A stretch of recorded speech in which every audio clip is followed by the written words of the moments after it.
ایک یہودی نے جب حضور صلی اللہ علیہ وسلم کو زور سے تپڑ مارا تو اللہ نے کیا حکم دیا؟ مدینہ میں ایک یہودی نے معمولی سی بات پر نبی صلی اللہ علیہ وسلم کو تپڑ مار دیا جس سے چہرے مبارک پر خون کے نشان ابھر آئے۔ اسی وقت حضرت جبرائیل علیہ السلام کو اللہ نے حکم دیا، جاؤ اور میرے محبوب کو مدد پہنچاؤ۔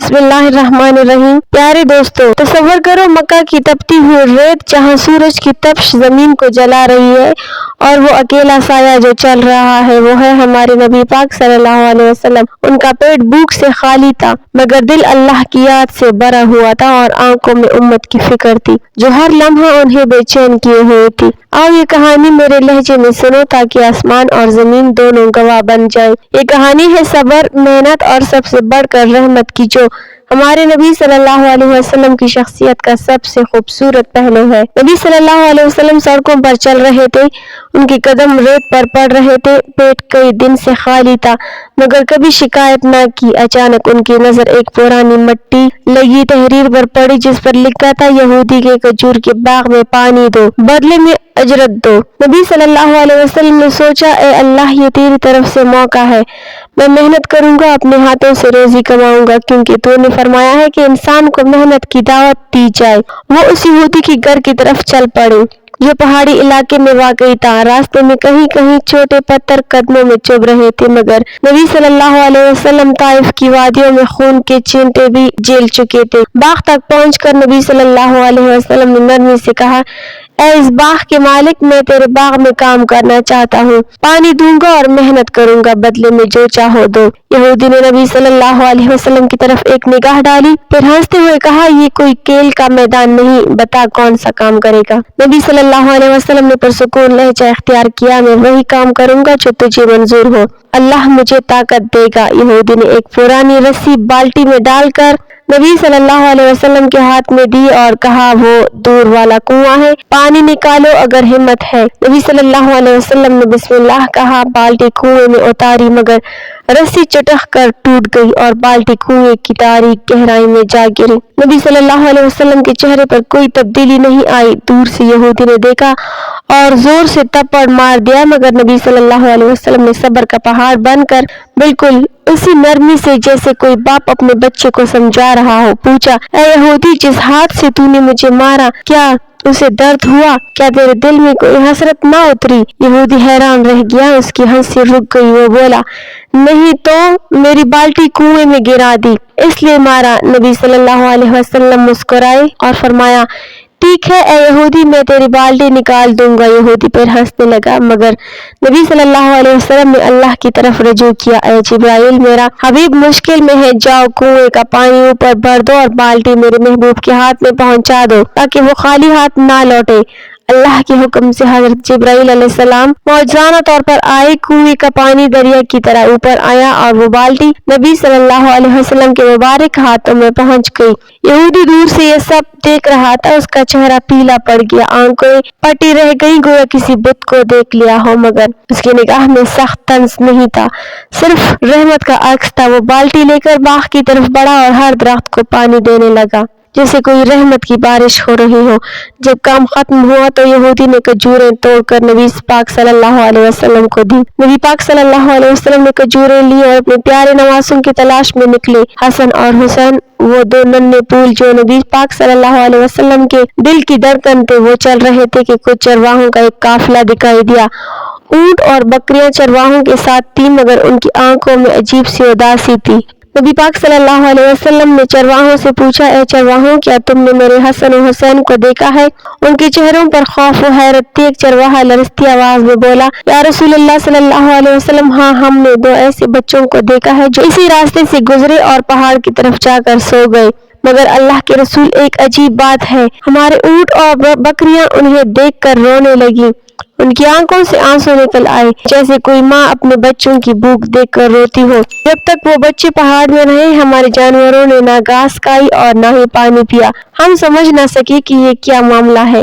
اب یا رسول اللہ صلی اللہ علیہ وسلم آپ انہیں لے جائیں ورنہ ہمارے جانور بھوک سے مر جائیں گے۔ نبی پاک صلی اللہ علیہ وسلم کی آنکھیں نم ہو گئی، ان کے دل میں وہ درد اٹھا جو الفاظ میں بیان نہ کیا جا سکے۔ فرمایا اے چرواہوں، تم لوگوں نے بچوں کو دیکھ کر صدمہ کھایا، دنیا بھی ان کے پیٹ میں کچھ نہ جائے، یہ جانور بھی ایک لقمہ نہ کھائیں گے۔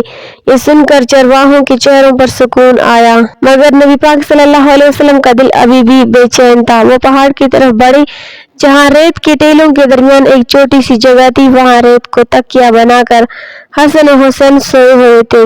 ان کے چہروں پر تکن تھی مگر معصومیت کی چمک ابھی بھی باقی تھی۔ نبی پاک صلی اللہ علیہ وسلم آہستہ سے ان کے پاس بیٹھے اور سر پر محبت بھرا ہاتھ پھیرا۔ جیسے ہی ان کا ہاتھ لگا، دونوں بچے روتے ہوئے نبی پاک صلی اللہ علیہ وسلم کے گلے لگ گئے، جیسے دریائے دل بحر میں مل گیا ہو۔ نانا جان، ہمارے گھر میں کھانا نہیں، چولہے میں آگ نہیں جلتی اور آپ بھی ہمارے پاس نہیں ہوتے، مگر جب آپ آتے ہیں تو آپ کو دیکھ کر ہماری بھوک مٹ جاتی ہے۔ نبی پاک صلی اللہ علیہ وسلم نے فرمایا اللہ نے مجھے کھجوریں دی ہیں جو میں تمہارے لیے لایا ہوں، مگر حسن و حسین نے فوراً انکار کر دیا، جیسے دو ننھے شیر اپنی جگہ جم گئے۔ نانا جان، ہم گھر نہیں جائیں گے، آپ کی بیٹی ہمارے لیے کھانا نہیں بناتی۔ جب ہم مانگتے ہیں تو نبی پاک صلی اللہ علیہ وسلم نے بہت سمجھایا، انہیں گلے لگایا اور محبت سے منایا۔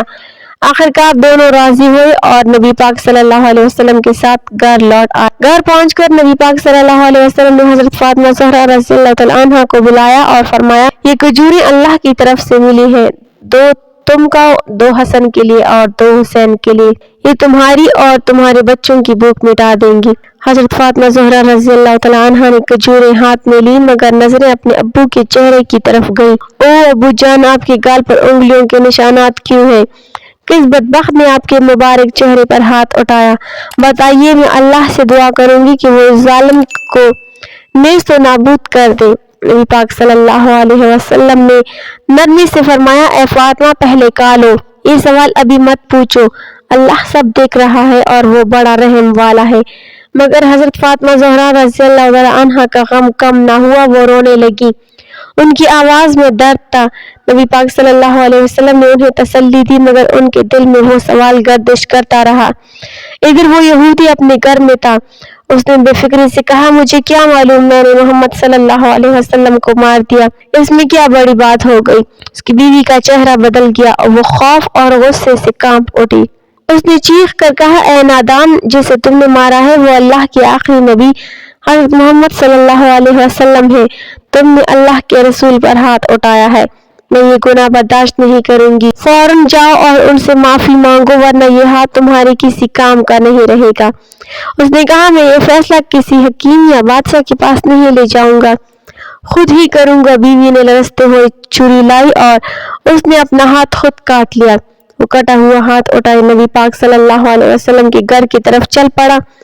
راستے میں اس کے دل میں پشیمانی بھر گئی، آنکھوں میں آنسو تھے، میں نے اللہ کے نبی پر ہاتھ اٹھایا، شاید یہی سزا ہے۔ جب وہ نبی پاک صلی اللہ علیہ وسلم کے گھر پہنچا تو اس کا ہاتھ کٹا ہوا تھا اور خون بہ رہا تھا مگر آنکھوں میں ندامت تھی۔ وہ روتے ہوئے بولا اے اللہ کے رسول، میں نے غلطی کی، میں نے آپ پر ہاتھ اٹھایا، یہ فیصلہ میں نے کسی انسان پر نہیں چھوڑا، خود ہی کر لیا، میں نے اپنا ہاتھ کاٹ دیا۔ نبی پاک صلی اللہ علیہ وسلم نے فرمایا اے یہودی، تو نے اپنا ہاتھ کیوں کاٹا؟ میں تو تجھے پہلے ہی معاف کر چکا تھا، اللہ کی رحمت وسیع ہے، وہ سب کو معاف کرنے کا موقع دیتا ہے۔ یہودی کی آنکھیں بھر آئیں، وہ کانپتے ہوئے بولا یا رسول اللہ صلی اللہ علیہ وسلم، کہ آپ جیسے انسان اس دنیا میں بھی ہوتے ہیں؟ اللہ رب العالمین نے حضرت جبرائیل علیہ السلام کو حکم دیا اے جبرائیل، دیکھ میرا پیارا دوست کیا کرنا چاہتا ہے۔ جبرائیل علیہ السلام آئے اور عرض کیا یا رسول اللہ صلی اللہ علیہ وسلم، اللہ کا سلام آپ پر ہو، کیا آپ نے اس یہودی کو معاف کر دیا؟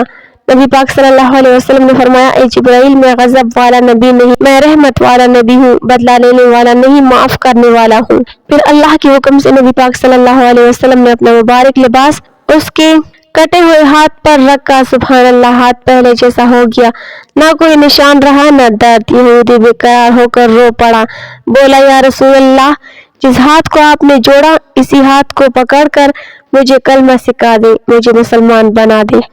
نبی پاک صلی اللہ علیہ وسلم نے اسے کلمہ پڑھایا اور وہ یہودی اللہ کا بندہ بن گیا۔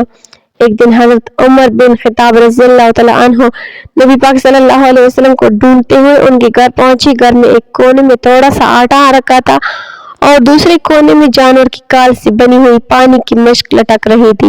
نہ کوئی آرائش تھی نہ آسائش۔ حضرت عمر رضی اللہ تعالیٰ عنہ کی آنکھیں بھر آئیں۔ نبی پاک صلی اللہ علیہ وسلم نے فرمایا، دنیا تو ایک پل کی چیز ہے، آخرت ہمیشہ کی ہے۔